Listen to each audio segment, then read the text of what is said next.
जय हिंद दोस्तों। देखते हैं भारतीय संविधान के भाग 2 यानी नागरिकता से कुछ महत्वपूर्ण प्रश्न जो कि सभी कॉम्पिटिटिव एग्जाम के दृष्टिकोण से महत्वपूर्ण होंगे। तो आइए बिना देरी करते हुए देखते हैं प्रश्न संख्या 1 कि भारतीय संविधान के किस अनुच्छेद में नागरिक संबंध प्रावधान किए गए हैं। तो ये किया गया है अनुच्छेद 5 से 11 तक।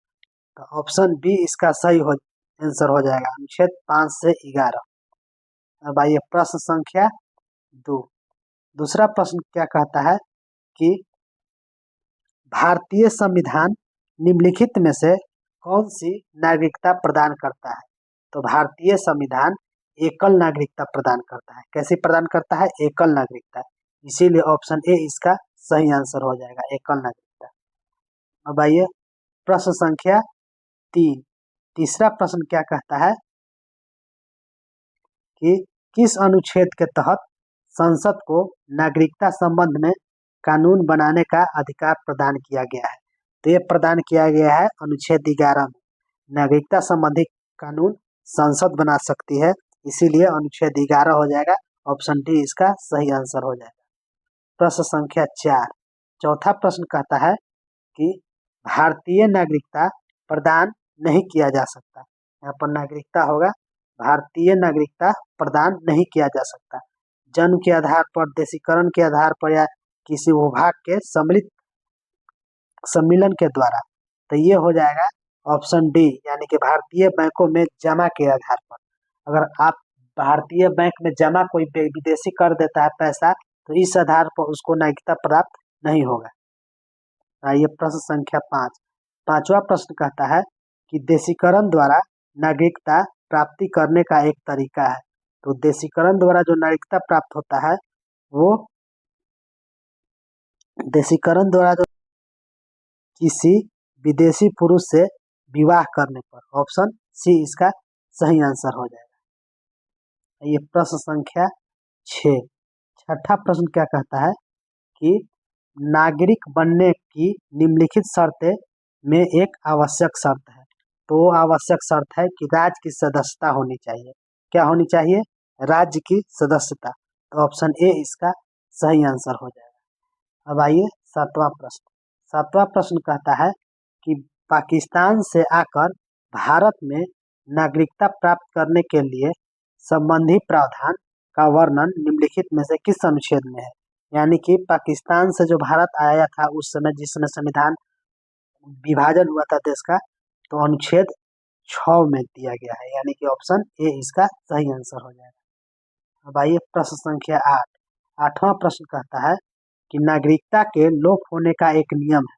तो नागरिकता तब लोप होगा जब देशद्रोह के अपराध सिद्ध होने पर, यानी कि जब देशद्रोह के अपराध सिद्ध हो जाएगा तो नागरिकता समाप्त हो जाएगी। तो ऑप्शन बी इसका सही आंसर हो जाएगा। अब आइए प्रश्न संख्या 9।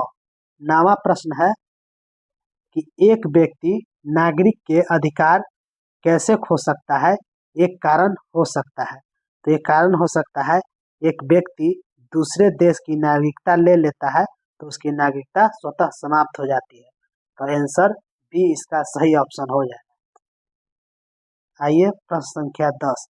10वां प्रश्न कहता है कि निम्नलिखित में कौन सी शर्त भारत की नागरिकता प्राप्त करने के लिए नहीं है। यहाँ पर नागरिकता होगा, नागरिकता प्राप्त करने के लिए नहीं। तो ये है संपत्ति स्वामित्व। तो ऑप्शन डी इसका सही आंसर हो जाएगा, संपत्ति स्वामित्व। ये प्रश्न संख्या 11। 11वां प्रश्न कहता है कि भारत की नागरिकता निम्नलिखित में से किस प्रकार प्राप्त किया जा सकता है। तो भारत की नागरिकता प्राप्त किया जा सकता है जन्म से भी, वंशानुक्रम से भी और देशीकरण से भी। तो ऑप्शन डी इसका सही आंसर हो जाएगा, ऑप्शन डी। अब आइए प्रश्न संख्या 12। नागरिकता नागरिक हो गया। यहाँ पर नागरिकता प्राप्त करने के विषय में विस्तार से चर्चा कहाँ की गई है। तो नागरिकता प्राप्त करने के विषय में विस्तार से चर्चा 1955 के नागरिक कानून में किया गया है। इसीलिए ऑप्शन बी इसका सही आंसर हो जाएगा, 1955 के नागरिक कानून। अब आइए प्रश्न संख्या 13। 13 क्या कहता है कि नागरिकता संशोधन अधिनियम 1992 के अनुसार, यानी कि 1992 में जो नागरिकता संशोधन अधिनियम बना उसके अनुसार क्या कहा गया है, तो कहा गया है कि भारत में पैदा होने वाले बच्चे को अगर उसकी माता भारतीय है तो उसको नागरिकता प्राप्त होगी। तो ऑप्शन सी इसका सही आंसर हो जाएगा।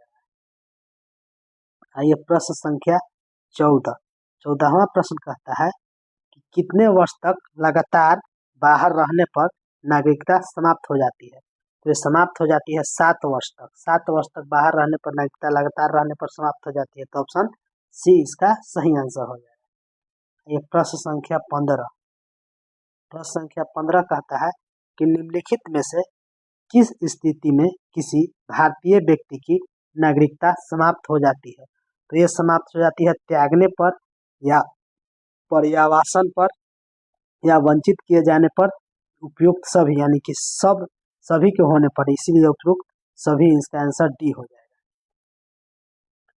भाई प्रश्न संख्या 16। प्रश्न संख्या 16 कहता है कि भारतीय संविधान में नागरिकता के प्रावधान कब लागू हुए।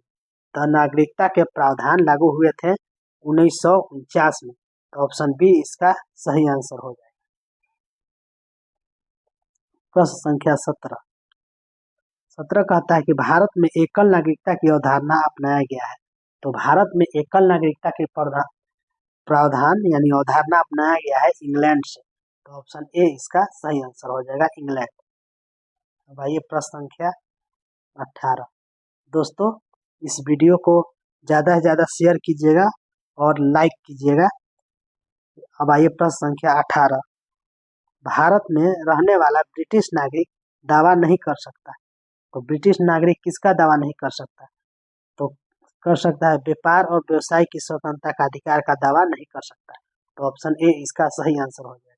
ये अधिकार केवल यहाँ के नागरिकों को दिया जाता है, व्यापार और व्यवसाय का, इसीलिए ए इसका सही आंसर हो जाएगा।